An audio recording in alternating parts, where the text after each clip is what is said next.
Class, this will be an overview of week 6. In week 6, we'll be looking at circles. We'll be looking at angles, arc length, central angles, inscribed angles.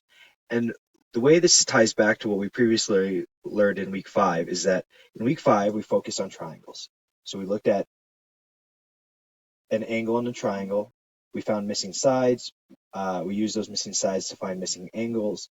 We used our trig functions to solve for those missing angles and missing sides.